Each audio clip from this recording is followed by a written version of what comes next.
I think the camera might have missed the start, convener, so maybe we just start again. Just Okay. on the...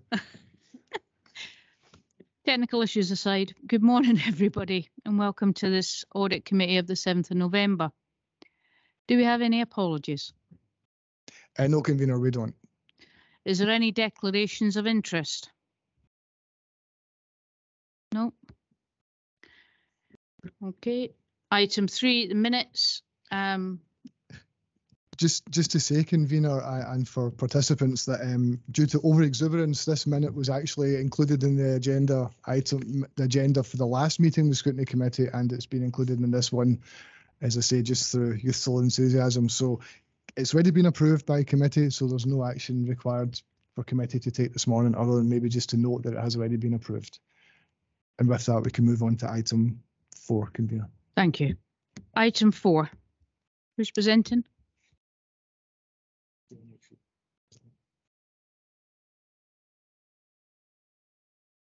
I think it's Sarah McPhee, convener, that's going to lead on this. Sarah. Good morning. Thank you, convener. I'm actually presenting this report on behalf of our internal audit and risk manager. This report seeks Audit Committee's approval of an updated internal audit charter. The charter sets out the role, authority and responsibility of the internal audit team. Section 4 of the report explains the considerations of the Public Sector Internal Audit Standards of 2017. The standards require that all public sector internal audit providers establish an internal audit charter. You can see in Appendix 1 that the charter is a high-level document. It sets out the role, authority and responsibility of the internal audit team and must be approved by the Audit Committee. Paragraph 5.1 explains that the previous internal audit charter was approved by Audit Committee on the 24th of August 2020. The internal audit charter has recently been reviewed to take into account some minor structure changes which reflect the joint working arrangements with Falkirk Council and consolidates each council's charter into one document. At paragraph 4.3, you will see the internal audit charter will continue to be kept under review and with any changes presented to Audit Committee on a 2-yearly basis, or sooner if the changes require it. The committee is therefore asked to consider and approve the internal audit charter attached to Appendix 1. Thank you, and I'm happy to try and answer any questions. Thank you. Councillor Meikle-John, do you have anything to say? To ask? Thank you, Sarah, as well. And I note that you're saying that the change is to take into account the working arrangements with other councils and to consolidate the charters across the piece. I just wondered if there was any particular details or any significant change that has been adopted as a result of that. No, there's been no significant change. It's more wording changes to include the words of Kirk Manager Council in there as well. So we have one working document that does the 2 councils. Okay, thank you for that, convener. That's fine. Thank you. Councillor Annie? Does anyone, any other councillor wish to ask?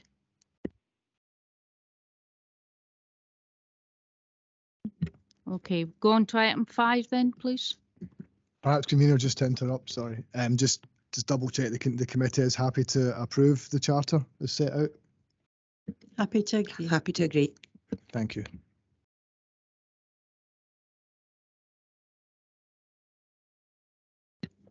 Okay, I believe it's yourself, Sarah, again, please, for item 5.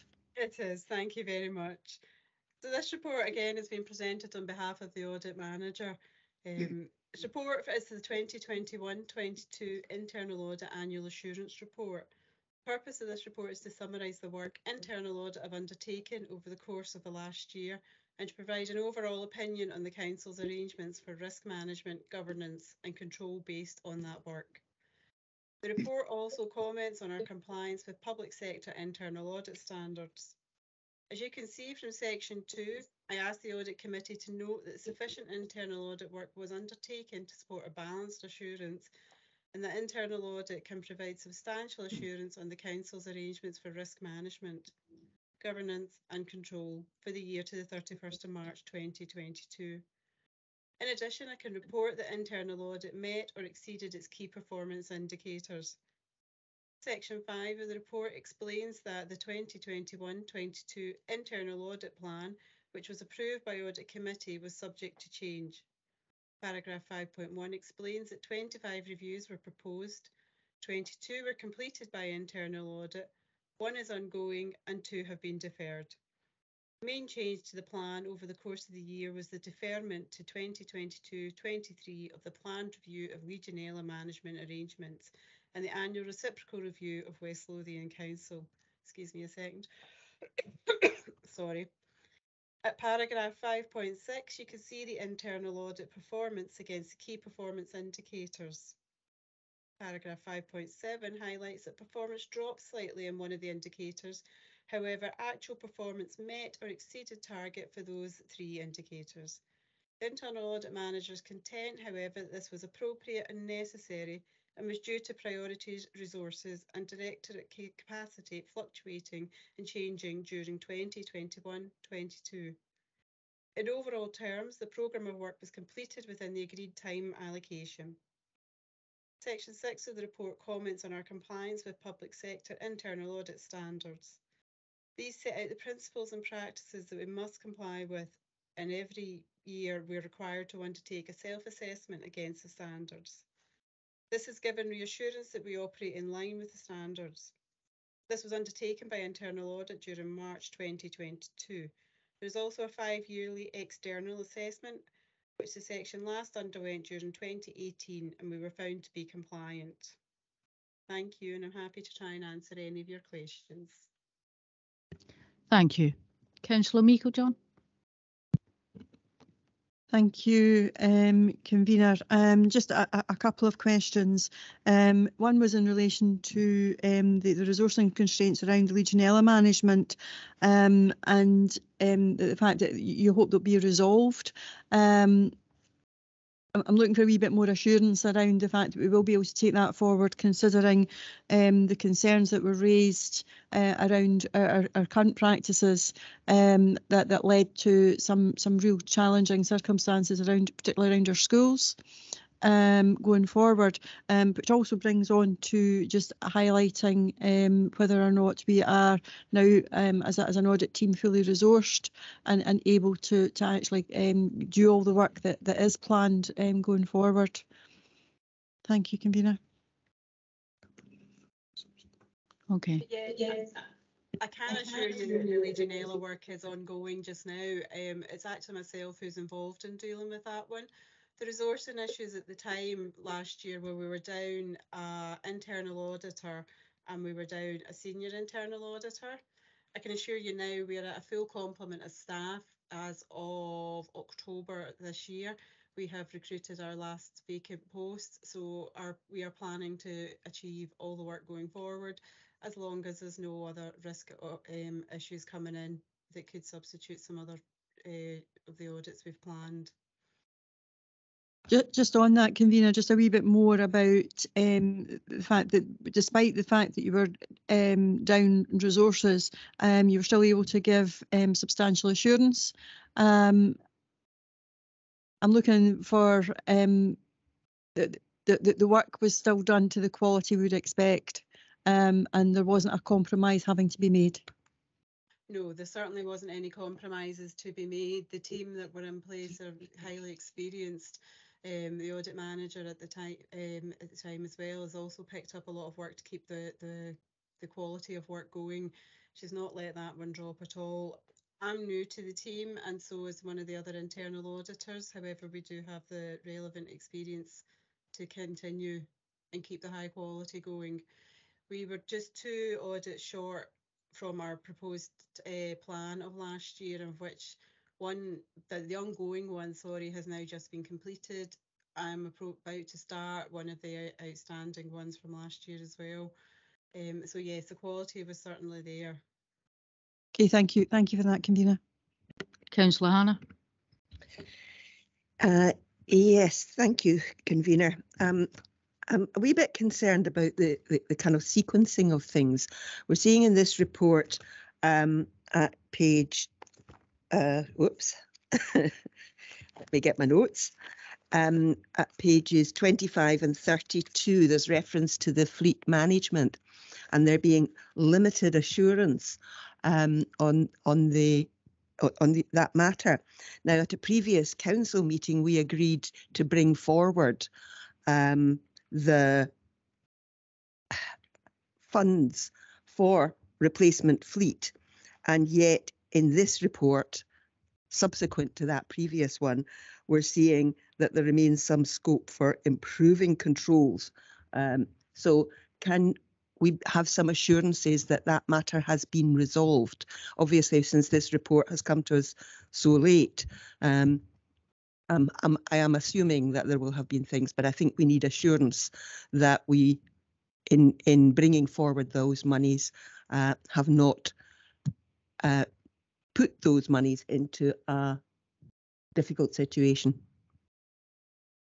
Mr. Benny, could you answer that, please? Thank you, Convener. Through you, thank you, Councillor Hannah, for the question, and I think it is a good point to raise at the Audit Committee. Fleet services is an area where I've invested a good amount of time since I began with the Council in January of this year. This particular audit concluded in April 2022, and an action plan was created to respond to it. In June 2022, I asked Internal Audit to carry out a follow-up review to assess the extent of the improvements that had been made. And this highlighted some further work that needed to be undertaken. I'm pleased to update that since that secondary review and under a kind of new leadership team, we've addressed the points that have been raised, and I'm now confident we've got robust practices in place within fleet services. I'm also pleased to update that these will continue to be improved and reviewed following the appointment of our new fleet manager, Mark Cox, and whose appointment I was delighted to see take place this autumn. So I think in answer to your question, we have addressed the matters that have been raised, and I'm confident that the investment that the capital plan has earmarked for fleet will be appropriate and beneficial to this council. Councillor Hannah? Thank you.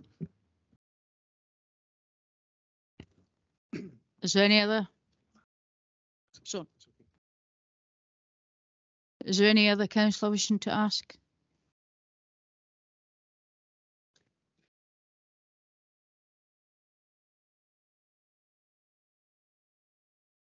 Got Thank you. Councillor Forrest.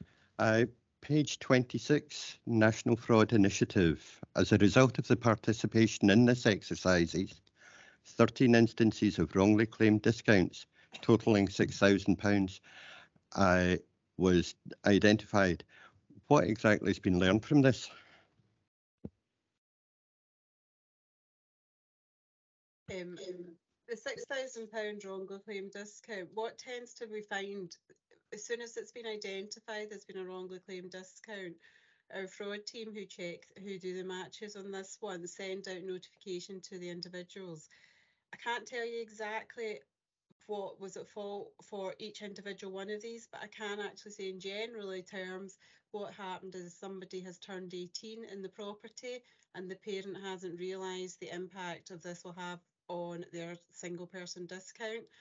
As soon as it's been notified, it's rectified on that point and they no longer claim the single person discount.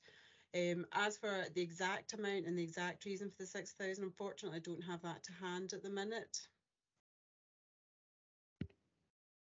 Something as simple as that. Thank you very much. Is there any other questions? Yes. Councillor Hannah. Thank you, Convener.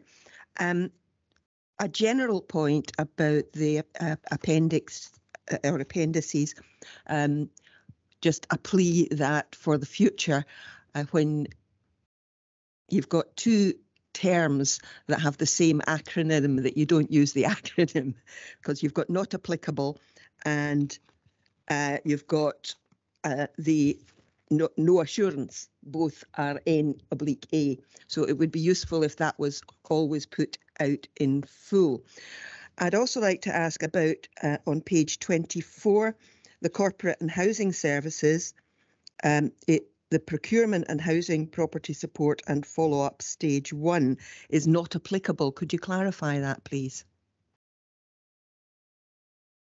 The reason why the follow-ups are not applicable is because we're actually following up on what our recommendations are and have they been implemented and at what stage they're for implementation. We've already given our assurance on the in-depth of the audit, and we're now only following up on what our recommendations are and where they are in implementing them. In order to do another audit with assurance attached, it means another full audit and not just looking at the certain area of the recommendations. Point is also noted about the not applicable versus no assurance. I'll take that back in order to clarify any future reports. Thank you. Thank you. Councillor Patrick.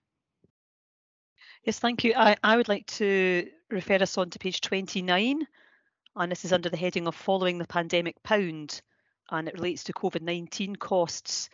And the report showing that a total of 191 transactions didn't have supporting documentation, which amounted to just short of £1 million, 910,785. I'm just really wondering, what risk does this present to the council, and also perhaps even just an explanation as really what these related to, and do we now have the capacity to ensure that all documentation is provided, because reports saying that that copies of invoices weren't available, I think, for these 191 transactions. So just a little bit more background about what this actually refers to, and if we've got systems in place now to ensure that this doesn't happen in future. Sarah. Sorry. I'll have to come back to you with regards to the backup to the 191 transactions. It's just eluding me at the moment as to what it is exactly, which ones they were. I do remember reading something about it, but it's just not quite at the forefront of my brain at the moment. Yes, we do have, there is practices in place. This always gets highlighted from an audit, that if there's areas of weakness, that the management are notified of this and they have to provide comment on how they're going to improve it. I'm sure, as I say, in the back of my head, that the 191 we did get in the end, but I will definitely follow up and come back to you with that one. Thank you. Thank you. Is there anyone else? Okay. Are we happy to agree that item? Happy to agree. Agreed. Okay, move on to item 6. Sarah, I believe it's you again. Sorry, I was just writing the notes of what I was coming back with. Thank you again. This paper is our proposed programme of work for 2022-23. You'll note at paragraph 4.2 and 4.3, there was some resourcing issues with the team carrying 2 vacancies over the last year. Interim arrangements were put in place, but this has continued to impact the delivery of the internal audit programme. Permanent staff have now been employed, with the final members of the team starting in October. Taking this into consideration, I have recognised that the internal audit team will need to be flexible and reactive, taking account of resources and emerging risks. On that basis, this year's plan is split as follows. At Appendix 1, I've listed those assignments we are committed to undertaking on an annual basis. Most of these are externally driven, regulatory types and reviews. Appendix 2 lists our committed assignments being undertaken.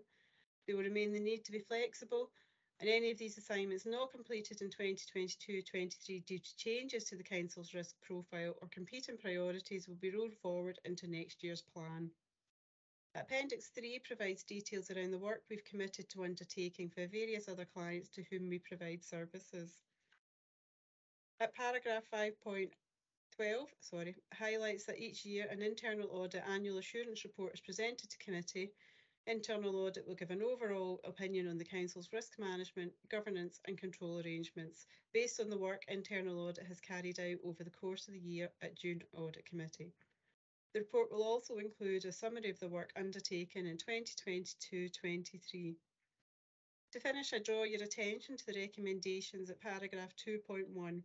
In particular, can I ask that committee approves the internal audit plan for the year, but to bear in mind the need to be flexible, and the internal audit will direct resources to where they're most needed. Thank you, and I'm happy to take any questions. Thank you, Ms McPhee. Councillor Meikle-John. Thank you, convener. I just wanted to ask a wee bit about what's the anticipated outcome. Do we anticipate that we will be able to manage to do 100% of the audit this year? And in saying that, is there capacity for any additional work that may require or evolve throughout the year that requires attention, as obviously we are in a very challenging financial climate, and that there may be things emerge that we would want audit to have a further look at as well. So just about that capacity to be able to actually deliver. And I did see something around our performance targets, and I just wondered if we were able to give assurance on that. As we stand just now, yes, we are planning to do 100% of the work. We cannot anticipate anything that is unbeknown to us to come in order to stop the work. If anything comes in that due to the change in the risk environment within the council, yes, we will look to see how we can slot that in. It might mean we have to change some of the audits about, move some to next year in order to take into account the new work this year. It's something will have to be looked at as needs require. But going forward, we are proposing to carry out 100% of the work. Councillor Hannah. In Appendix 1, there's reference to COVID-19 recovery as a risk mitigated. Could you clarify that, please? I think some of us are not convinced that COVID-19 has left us yet. So could you say a little more about how you would regard it as risk mitigated? I also would say COVID hasn't left us. I'm sitting here positive. Yeah, COVID has risk has been mitigated as part of what's on the risk register. We would probably say compared to all the offices being shut down, which was at the height of COVID, there was more risks associated then. There was less management of things because everybody was working from home. More people are back to work, back to the office, getting back to business as normal in that sense. And that's probably where the risk mitigated parts come from. We always have to keep in the back of our mind COVID is still going to be a risk, and we always still have to be aware that it will take staff out of the workforce, but it's not going to be on the same extent as we had when we were all given the offices closed, immediately work from home stance. Thank you. Does anyone else has questions to ask? Are we all agreed? Agreed. Thank you very much, Ms. V, especially the appreciation you're doing this while having COVID. Thank you. In that case, we'll move to agenda item 7.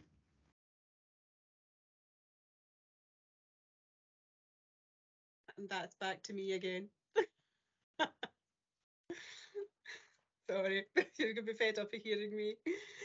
Thank you, Kavina. This report is a result of the Ernst & Young recommendation to review our whistleblowing policy and anti-fraud and corruption strategy to ensure we remain in line with good practice. After this report, the committee considered fraud-related performance and a summary of work undertaken within Corporate Fraud Team and agreed the introduction of the recommended Corporate Fraud Team performance indicators. Today's report provides an update on these areas and also provides a corporate fraud action plan for 2022-23. As you can see from section 2, I can ask the Audit Committee to note the progress with updating the fraud-related documents and to consider fraud-related performance and summary of work undertaken with the Corporate Fraud Team for the year so far. In addition, to consider the Corporate Fraud Action Plan for 2022-23 and note progress will be reported to elected members 6 monthly. It was understood that the review and alignment of the documents was more complex than initially assumed, so paragraph 5.3 sets out the current position of each of the documents with authorising entity. In summary, out of the 6 documents stated, 4 have been agreed and are published on our intranet and our website. The remaining 2, Code of Conduct for Members and Officers and the Register of Interests and Gifts, are currently being reviewed. Appendix 1 highlights the corporate fraud team's performance to date. Section 2 highlights the preventative work of the team and how the adaptations during the pandemic are continuing or being investigated as to how to continue the work for a more hybrid workforce. Section 4 details the referrals made to the team and how many are still outstanding and how many have been cleared and closed. Appendix 2 details the Corporate Fraud Action Plan for the year 2022-23. This has been split into 4 main areas with further details within fraud investigations, fraud prevention, development, proactive work. Thank you, and I'm happy to try and answer any questions. Thank you, Ms Fee. Councillor Meikle-John. Thank you, Convener. A couple of questions. You mentioned the documents that have been uploaded to the internet and the website accordingly. I just wonder if there is anything being done to draw people's attention to those, and if there's any monitoring of who and who's looking at them, and therefore what impact that's actually having. Not unrelated is around the toolbox session, which was organised and didn't take place due to lack of interest. Are we looking to approach that in a different way, so that information can be shared and people can be made avail of the information around that? And I'll give you all the questions and then I'll let you come back. The other thing is what work's going on with the services around corporate fraud, other than the documentation, so that everybody is aware of it and is mindful in their current practices. And we have, obviously, we've got the list at the end around where things are and a timetable. What we don't have is where they are in the process. And I don't know whether it's possible to look at providing a wee bit more of a real-time information in relation to progress and what's completed, what's not, and what's in the plan. Thank you. Okay, I'll try and get through those. As to uploaded to the website and who's looking at it, it's something I'll have to take back to the corporate fraud team to see if there is a method of monitoring this. I'm not entirely sure how or if we can monitor it online, but that's something I can take back to the corporate fraud team to investigate. As regards to the toolbox talks, and are these being done in a different guise? As far as I'm aware, they are investigating how they can take forward the toolbox talks. I'm not, again, entirely sure at what position they are currently at with it, but I will seek advice and clarity from them and report back for you. Same, unfortunately, is working with the other services. What are they doing? How are they doing it? I will have to check back to them. Apologies for not having the answers for this. Our manager is actually off sick who manages them, so I'm sort of trying my best here to stand in with it. But yeah, I'll try and get more clarity on it. Sorry, what was the fourth question again? Is it where the work was at? Yeah, so it was just, is there some real-time information about where the progress is rather than just the dates, so that we know where it is in the actual process? Yep, no problem. Again, I'm sorry to say I will have to go back to the corporate fraud team to find out exactly where is and what is everywhere standing things are. So I will get back to you with that, but I've taken a note of the questions. Thank you, and we can maybe get the feedback and circulate it to the audit committee. No problem. Ms Temp, I believe you wanted to say. Yes, thank you, Convener. I think one of the things I wanted to say was a big thank you to Sarah for all her hard work today, and for covering the reports on behalf of Isabel. And I think she's done really well. In terms of fraud, I think fraud has probably been impacted. The fraud resource has been impacted in sort of two ways. One is through Isabel's absence has obviously put a little bit more pressure on the fraud team, but also as we're aware of the recent whistleblowing allegations. So a lot of the fraud team's attention has been devoted to that.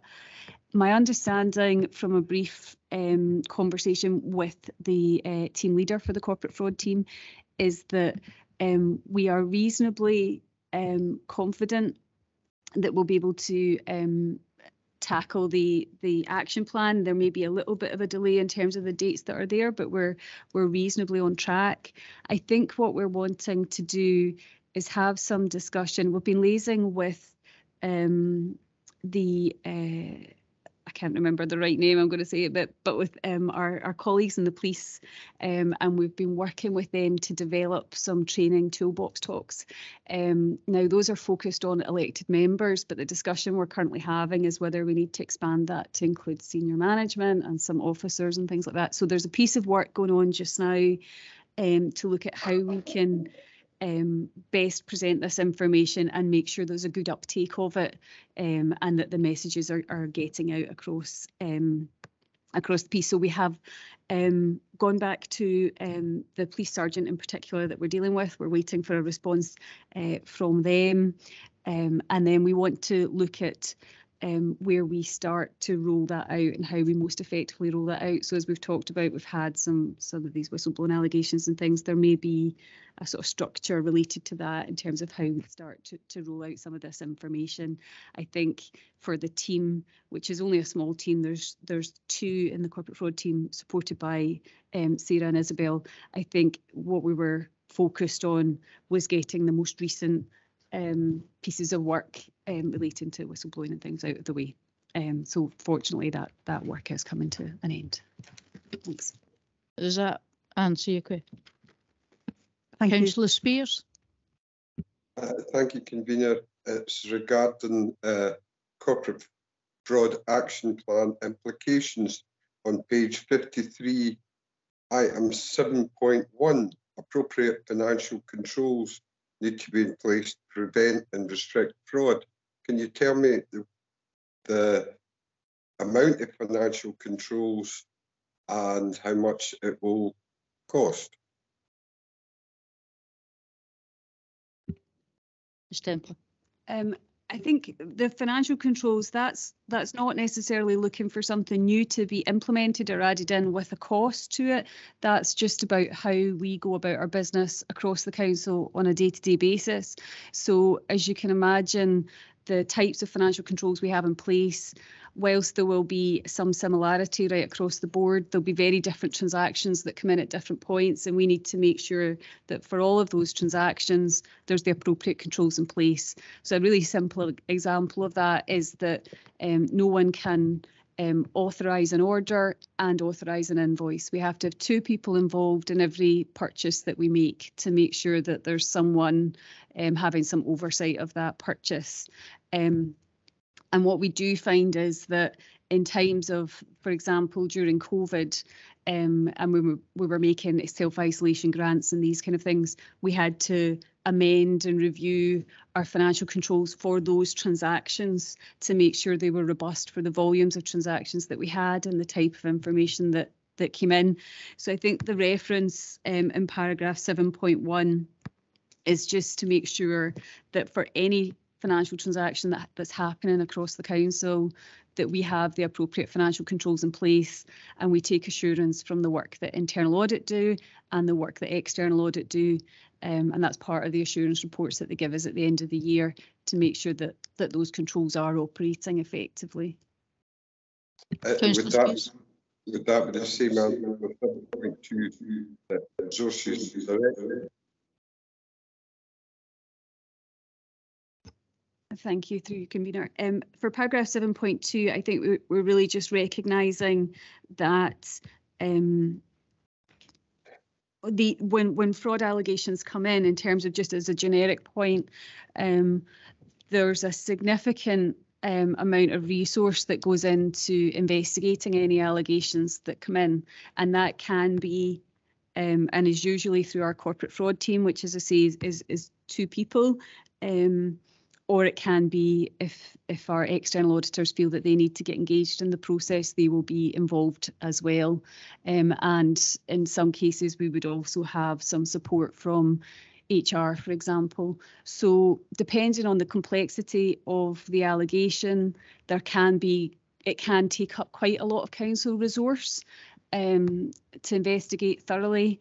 And paragraph 7.2 is really just highlighting that fact, but it's still what we need to do, and it's the right thing to do to direct resource to these areas. So what you're saying is there is no cost implication? I think, well, I suppose there's 2 cost implications. One is through loss of council resources if someone's perpetrating a fraud, so obviously we need to try and stop that. The other is that our external auditors may charge us an additional cost if they feel that they've had to put significant resource into investigating a fraud, but we don't have control over that to some extent, because they will do what they see fit to be able to provide assurance on the annual audit report, and they will tell us how much they have spent. They won't ask for our permission in advance, if you see what I mean. So there are potential cost implications from that point of view. Our auditors will incur the resource that they feel they need to incur to be able to give us assurance on our annual audit report. So I go back to my original question. Is there a financial figure for that? There's not a financial figure per se that we can put our finger on, because it would depend on the nature of the allegation and the nature of the work that our external auditors feel they want to do. And it would also depend on what they decide is a reasonable charge for that work. In terms of 21-22, they have indicated a cost for our fees, which will be part of, which we'll report back, and that's around about £23,000. But what I would hope is that for 22-23, we won't incur any of these costs, and we won't have that fee, that kind of fee levied at us.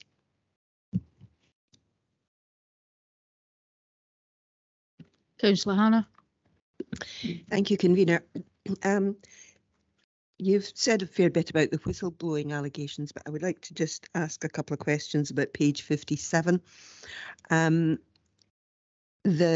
First of all, the question is about which services do the whistleblowing allegations. I think it would be useful if it was included as to whether they're all related or unrelated and in completely different separate parts of the council's business.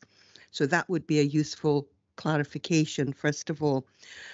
Secondly, there's a little concern about the timescales on which the investigations are being undertaken, given that we've got, of the 5 cases that were carried forward from 21-22, 3 are still ongoing.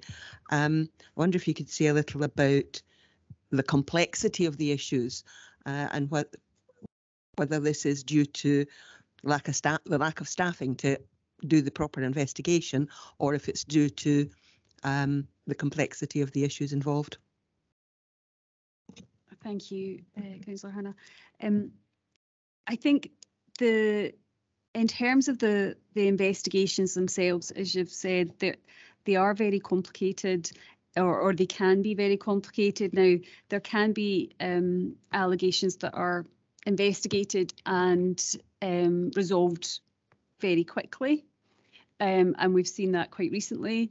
There can be allegations that take a lot more time to resolve and involve a lot more people, a lot more investigation, and interviewing all the people involved and the teams, and trying to go through documentation, CCTV footage, whatever it happens to be that would support or disprove an allegation.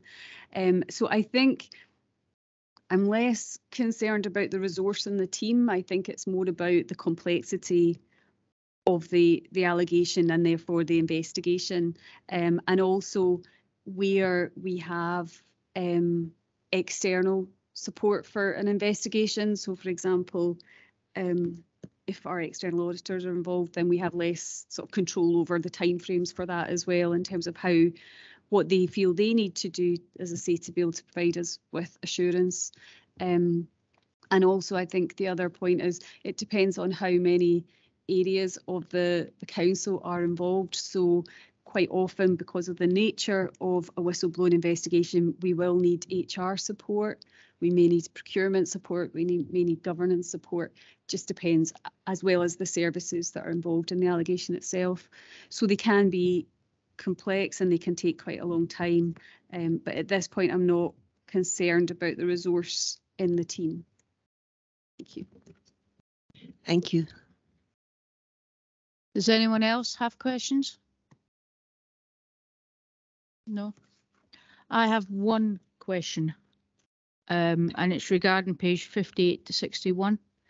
I'm just a little bit concerned at the timescales that's in there, given you're catching up with resources and what have you, because most of them seem to be around December, and there's a couple that says October. Thank you, convener. I think one of the things I would maybe say is that when we first drafted this report, it was for an earlier committee, because as we know, the committee ended up being sort of deferred. I will and have asked the team leader to give me an update on the full action plan, and I will update committee. We do say that we'll come back twice yearly, but if we feel that it would be beneficial to have an earlier update, I'm happy to bring it back to the next audit committee. Thank you. Convener, on that, I think Yep. it might well be helpful to bring a more up-to-date, so that we actually get a proper view of where things are. And I don't know whether in future it's possible to bring a RAG rating, so that we know what's on target, what's completed, and anything that is been delayed or fallen by the wayside.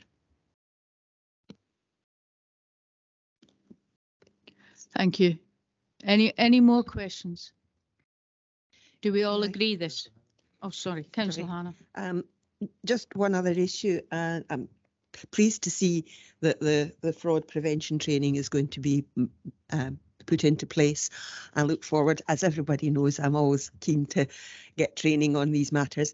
But can I ask that it is expedited? I noticed in a subsequent report, as well as the risk management training talked about, we've talked about the training for the audit committee as a whole. It would be really useful if that was sooner rather than later, in that we are scrutinising material at the moment without having had that detailed training, and that is not entirely comfortable. So I think it's important that the training's brought forward as soon as is possible. Ms. Temple. Thank you, convener. I would agree. I mean, I think we have got some improvement in terms of our resource, and we've got a full complement of staff, but we are having some issues, as we've discussed, with absence, and so that has deferred or delayed training. And I think certainly we would have hoped that all the audit committee training would have been completed by this point in the year, and recognise that that hasn't happened.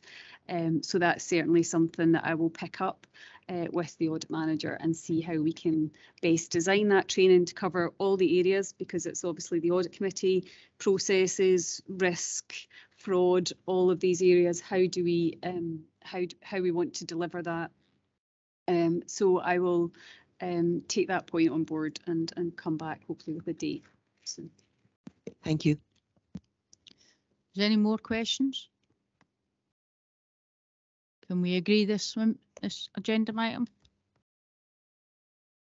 Agreed. Okay. And we'll move on to agenda item 8, please. Thank you, convener. Excuse me. So I'll be quite brief. This report presents an updated risk management assurance policy and framework for consideration by the Audit Committee and for onward referral to the Executive. The policy is included in Appendix 1, which is on page 66 of the agenda, and the areas that have changed have been highlighted in yellow. And this follows the last consideration of the policy by Audit Committee in October 2021. So at this point, we've updated the policy through discussions at the Corporate Risk Management Group and through CMT, and we haven't made significant changes to the policy. There's been an update to roles and responsibilities across the Council in respect of risk. We are still proposing that the Corporate Risk Management updates will come to the Audit Committee and the Executive on a quarterly basis. We're still recognising that members may want to refer some matters to the Scrutiny Committee where necessary. I just draw your attention to section 5.2 of the report, which highlights that guidance and templates and things are being reviewed to help ensure the policy is being applied consistently across the Council. And as we've talked about, risk training will be scheduled to support both members and officers. But given the current pressures across the board, and particularly in respect of preparing for the budget exercise in sort of February, March, we are thinking that it's likely that training will take place for risk specifically towards the sort of start of the second quarter of 2023. I'm happy to answer any questions. Thank you. Councillor Meikle-John. Thank you, convener. And I'm a wee bit concerned that just because of the budget setting process, etc., that the training around risk is so late in coming forward. I think it perhaps leaves some members at a disadvantage in doing that. Something that we've not got into in the councils, and it's public sector tend to be a wee bit averse to this because they are risk averse by the sheer nature of the services we provide. But we need to start to have discussions around our risk appetite and understand what that is. And that also, I think it would be helpful to have even a structured diagram that is brought to the Audit Committee for everybody to understand where they fit into that risk management.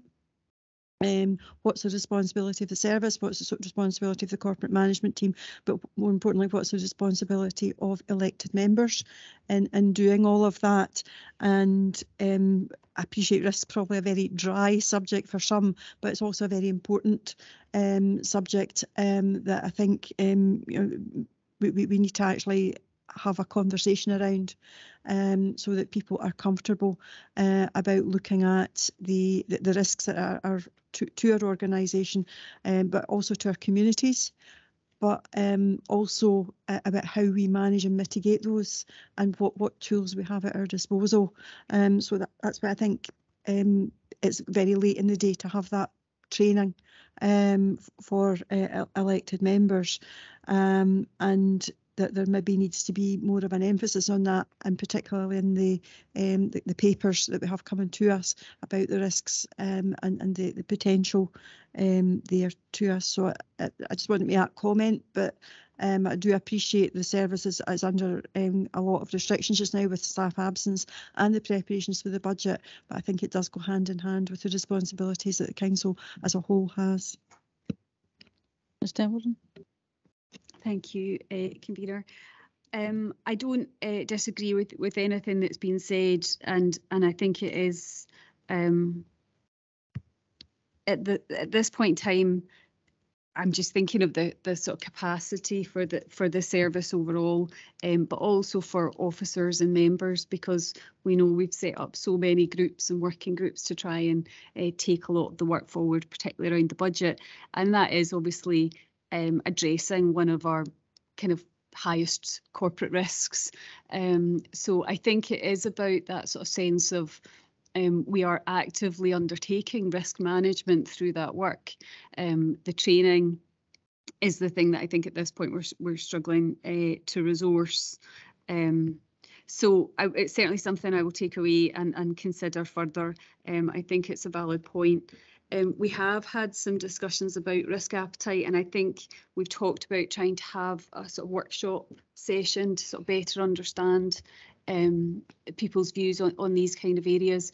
We set target risks as part of our corporate risk register, but it's the sense in which what we can do with those target risks and how that makes us take action or decisions so that would help us to get to those target risks.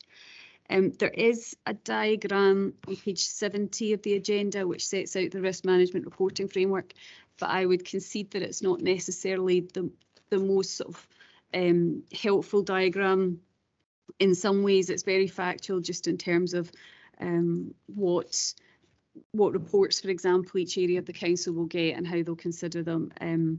But I think that's something that we feel we could refine. And then finally, I think the only other comment I would make is just in terms of 5.2 and looking at the guidance and templates. The bottom bullet point at 5.2.1 references the committee papers and the risk consideration sections. And I would say that that's an area that we're very conscious we need to improve. We need to take a more consistent approach. Similar to some of the discussions we've had around how issues of sustainability, for example, are presented in those reports.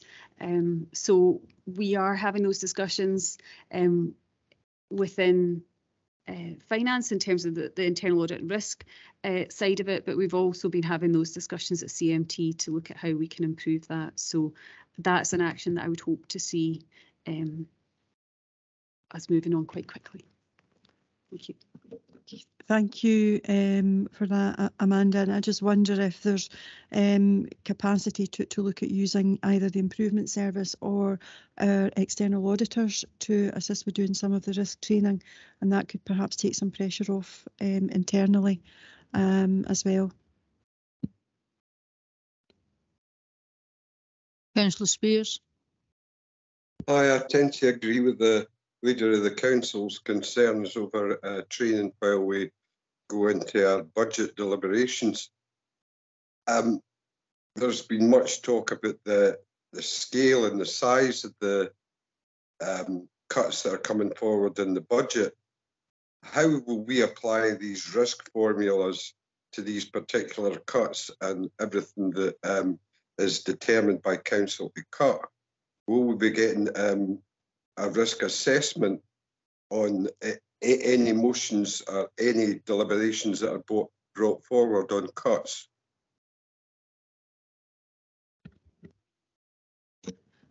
Thank you, Convener and Councillor Spears. I think that's a really helpful question. I think it links to what we were saying to some extent about the committee report. So if a report's coming forward to Council, looking at a service reduction, for example, it should be very specific in terms of what the implications of that reduction are, and also what mitigation there is, if mitigation can be identified for any service reduction. Or any service change for that matter. And we also have the process of the EPIAs, which is the Equality, Poverty, Impact Assessments. And so any suggestion for a service reduction or amendment in policy that's coming forward should have an EPIA with it. That EPIA should be clear on what the implications are, and it should be clear where there's mitigation identified and what that mitigation looks like. So I think it is sort of incumbent on us as officers to make sure that we are providing the appropriate information to members to help you support you in your decision making process. Councillor Spears. Thank you. Councillor Hannah? No. Does anyone else have any further questions? Councillor Meikle-John. It was just around the drawing back of doing the deep dives from scrutiny, and that and I appreciate that there's some work being done to look at how that could be done. I think we maybe lose something. I do appreciate that that can be very time consuming, but I think there has to be the ability to be able to do some of that underlying and analysis work when there's areas that we're not sure why is not performing as they should, and just want to understand where that is now going to lie if it's not going to come through scrutiny. Ms Temple. Thank you, Convener, Councillor Micashon. Our proposal is that we, this committee, for example, could still request that a risk goes to scrutiny if they feel that more work is needing to be done on it or they need to understand it better. I think what we wanted to step back from was a sort of process, a routine process of taking matters to scrutiny where we weren't always, the benefit of doing that and that exercise wasn't always particularly clear or obvious, and they were taking up a lot of officers' time and also members' time and consideration through the committee. So I suppose what we're wanting to do is say it's a much more sort of targeted approach. So if this committee felt that something needed to go to scrutiny, that there's still the current risk management policy and framework still allows for that to happen. Thank you. Okay. Councillor Hannah. Thank you, Convener. Just on that, when we do get round to getting our audit training, audit committee training, I think it's important that it also covers scrutiny, because the two issues, audit and scrutiny, are very closely linked. And I think it's important that we have very clear boundaries. If there are two committees, we need to be crystal clear about what things are appropriate for the audit committee, what things are appropriate for scrutiny committee, what sorts of things would we be referring to scrutiny. If we are to be transparent in our scrutiny of council decisions and council reports, we really need to have that clarified. Ms Temple. I'm happy to take that on board when we're looking at the audit training. I think that's reasonable to understand the different roles of each committee. Okay. Thank you. Any more questions? No. Then are we happy to agree this item? Agreed. Okay, then let's move to the final item 9, please.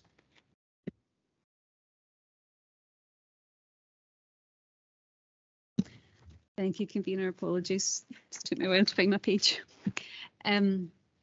So the report for item 9 is an update on the corporate risk register, an update on an exception report flowing from the service assurance statements, and an update on the risk management improvement plan.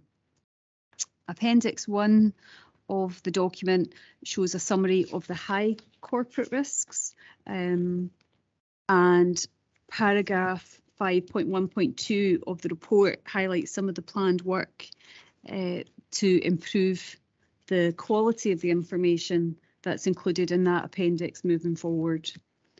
There hasn't been significant changes to the corporate risk register and the ratings in there, but we have recognised that we need to dedicate time to refreshing the corporate risk register, particularly in light of the new council plan and the financial strategy. And so, as we've referenced already, we're planning to work with members and the senior leadership group to look at the corporate risk register and also to consider new and emerging risks. So a bit of horizon scanning, as they call it, to make sure that our risk register is up to date. Section 5.2 of the report covers the service assurance statements exception report, and that information is presented in more detail at Appendix 2, which is on page 86 of the agenda.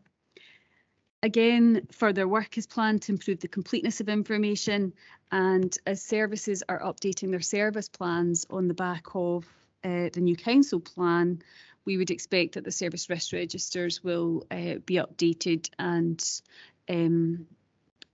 better reflecting the work that's set out in the service plan. Section 5.3 covers the risk management plan, and that's included in Appendix 3, which is on page 88 of the agenda. So as we've discussed, at this point, CMT has reviewed the arrangements for risk management and it's identified some areas for improvement. We've set out some changes to the corporate risk management arrangements in paragraphs 5.3.5, but we have recognised in the report and in the discussion today that further discussion with members and officers is required. And this, for me, risk management and our risk management processes and plans is really a work in progress.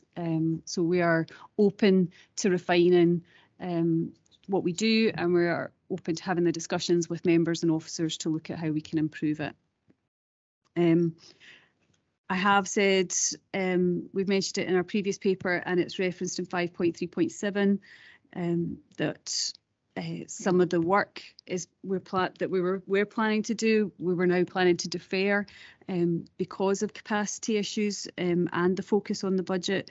And as I say, recognising that financial sustainability is one of the Council's corporate risks and that we are clearly actively managing that risk by a lot of the work and the groups and things that we've set up.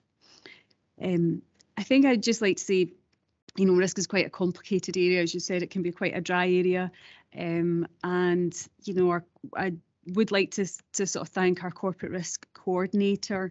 He does do a huge amount of work to support services, to identify the risks, document the risks, consider the risks, and looking at where we can improve risk management across the council.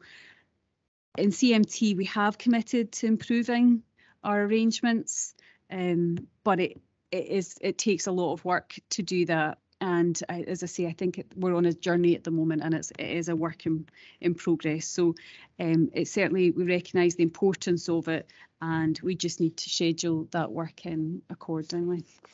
But thank you. I'm happy to take any questions. Councillor Meikle-John. Thank you. A few questions there. I'll give you them again, all in one, Amanda, and do my best here. The first one was around the horizon scanning, and we used to have kind of state of the nation reports that came from both SITFA and Audit Scotland to Audit Committee, and I think it would be helpful for members to be able to see some of that. I noticed that you know, in the report it talks about the senior management team reviewing that and looking at how elected members can be involved. But I think being able to have signposting to where the information is, so that that would be helpful, and maybe something that the Audit Committee might want to certainly at least once or twice a year is consider, you know, just a report on that horizon scanning, so that we are cited on things that may or may not be coming towards us, and it is good practice to do that. The other aspect was there's a number of areas within the summary of the corporate risks that have to be confirmed because there's assessments to be carried out. There's quite a few of those to be carried out, and as a result, it doesn't give a complete view. So it'd be helpful to have an indication of timescales to when those maybe are anticipated to being completed. And finally, it really is to highlight how dynamic is our corporate risk register, and that how often is it updated, and would there be, by exception, if there was a heightened risk being reported to members. Thank you, Convener. Councillor Temple. Ms Temple. Thank you. So, I mean, I think again, I don't disagree with anything that's been said, and I think we could look at we present our quarterly corporate risk management reports to Audit Committee, and we could certainly look at how we incorporate the horizon scanning that you referred to, and I think it's how we. I think what we've tried to reflect in the paper is certainly from what we can see, services are very actively managing risk, and we discuss risk as a constant part of the discussion at any meeting for any topic. The risks of non-delivery, the risks around control, all of these things are a constant part of the discussion, which I think gives me a lot of comfort that the council is very actively managing risk. I think where we need to do some further work, which I think is reflected in the risk management plan, is how we more effectively embed that work into what we are doing, so that things like updating the corporate risk register is not seen as a separate task to the actual management of a task in the first place. And as you've recognised, there are updates that we need to get for the corporate risk register. At the moment, we try and push services to update their corporate risk register on a quarterly basis as a minimum. So by the time you get the next one, that should have been done. And I certainly know in our service, we've gone through a process to do that.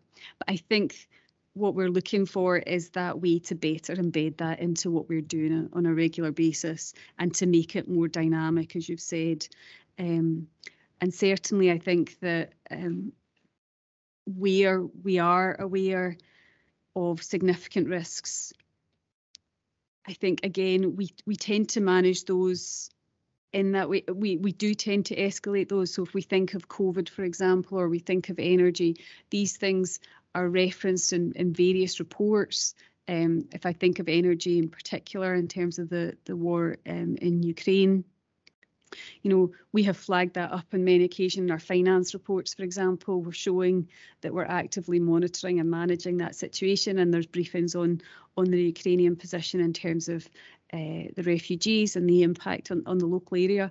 So these things are all being actively managed, and in some ways I think that's better, because it's not seeing risk as a separate thing. It's actively sort of reporting on it as part of our day-to-day business.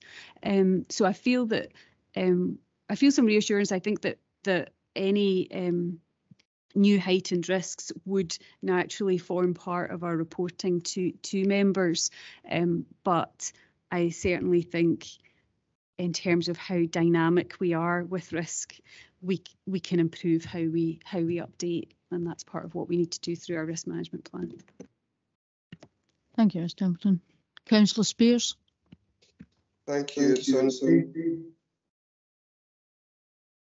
Hello? Yeah. Can you hear me okay? Yes. Yeah, hear you fine. Right, it's on page 87, the service assurance statement, transformation of communities, and the division housing and communities, bullet point 4. I wonder what your horizon scanning is regarding poverty is rated as high, but there is substantial assurance on the actions being taken to address income maximisation, but there are still significant risk uncertainty, that's an understatement, due to the energy and cost of living, etc. I hope our horizon scanning is not crystal ball gazing. Can you further elaborate on that and what we're doing to help people in these circumstances at present? Ms. Templeton. Thank you, convener. Thanks, Councillor Spears. I'm not quite sure. I can see the Director of Transformation, Communities and Corporate Services has come in and may want to pick up on this. I mean, I think what this is reflecting is that clearly we know it's a high risk, and we also know that it's a very likely scenario. So it will score high on both likelihood and impact. The substantial assurance comes from the actions that we are taking, which I'm sure Mrs. Algie is going to come on to. I think it's challenging, but it's recognising that the council is trying to do what it can to improve the situation. But I think the difficulty that we have is the extent to which we are able to tackle poverty as a whole across the district. But I'll let My colleague. Ms Sardi. Yes, thank you, Convener. Happy to pick that up.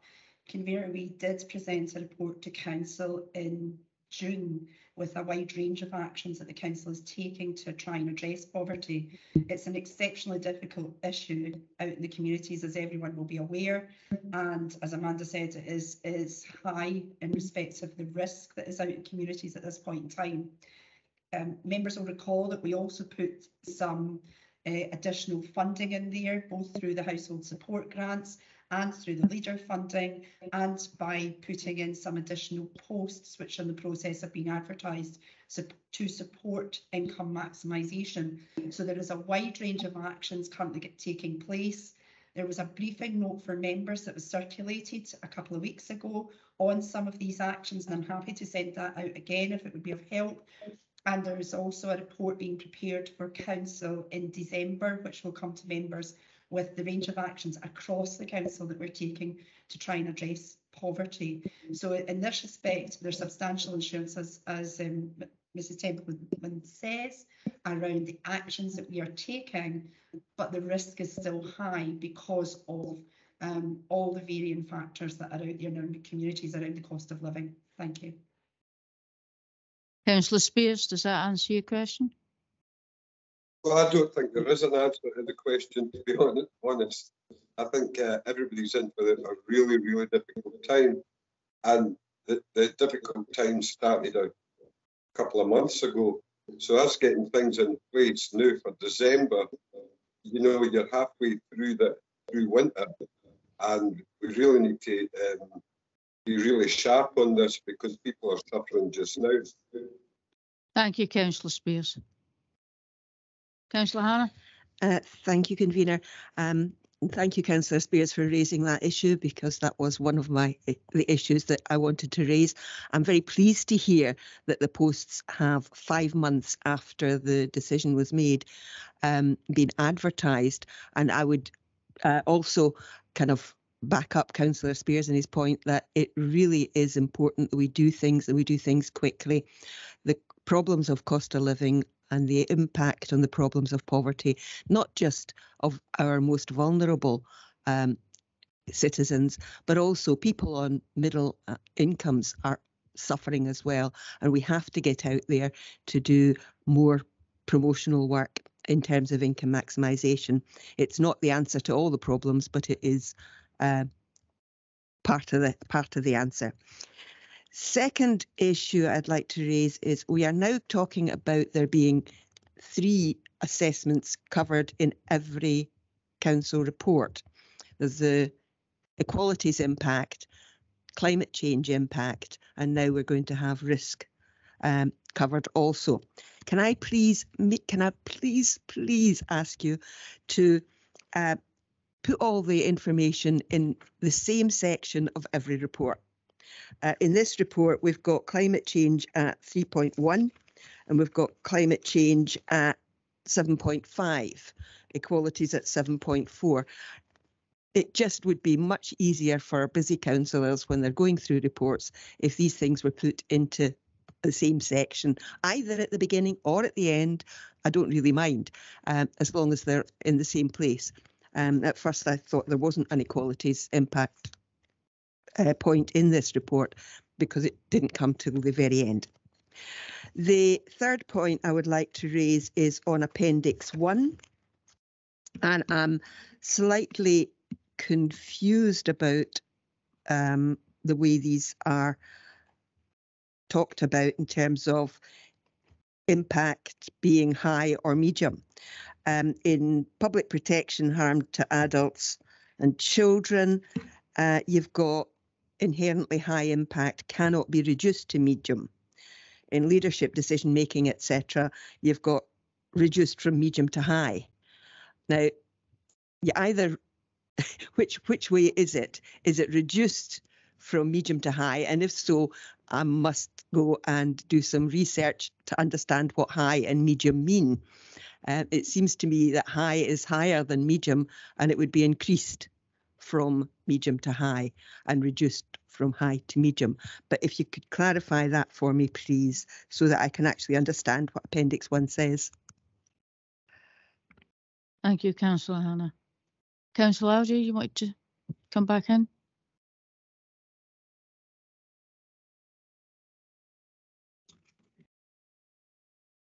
Sorry, convener, were you looking for me to respond to that particular point?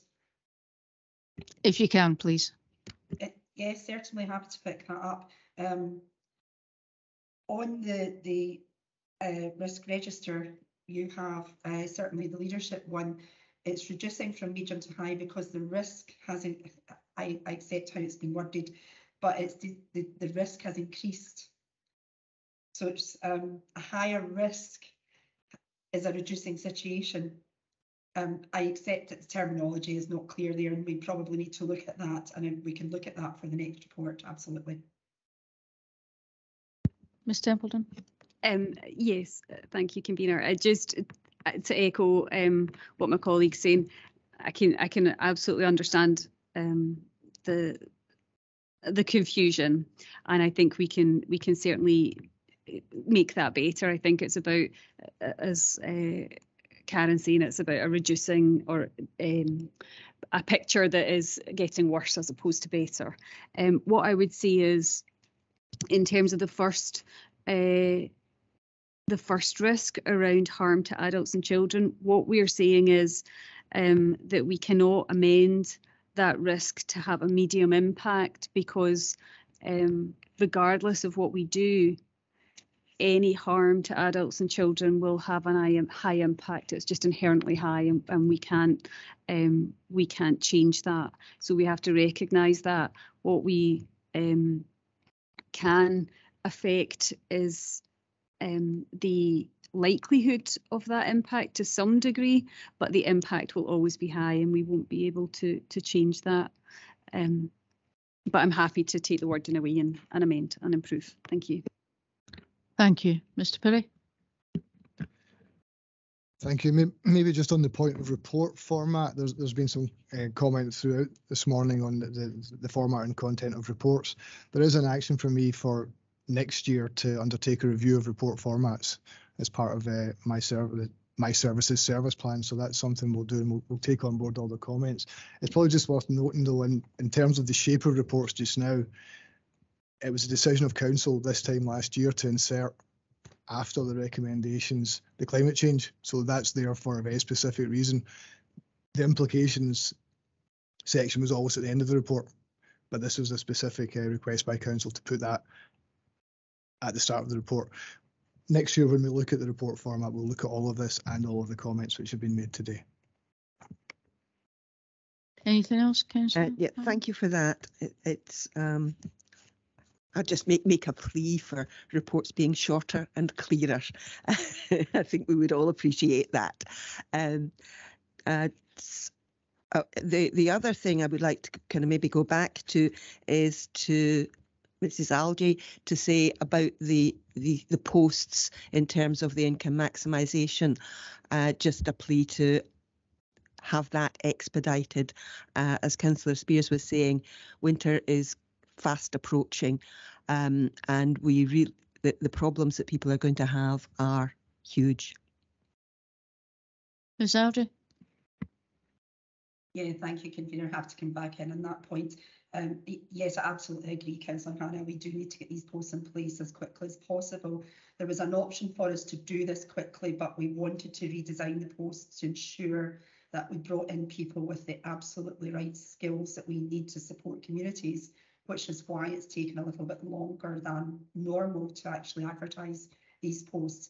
But I think it's also worth clarifying that since the report in June through to the report in December, there's still been a huge amount of work undertaken by various teams right across the council to try and support our communities with poverty. And that's in various formats, and you will see that in the report in December, but there's been a lot of work done right across the board on that. Thank you, Ms. Algie. Thank you. Does anyone else wish to raise anything? No. No. Do you agree the item? Agreed. And if there's no more items, no more questions, I'll close the meeting. And thank you very much for all attending. Thank you.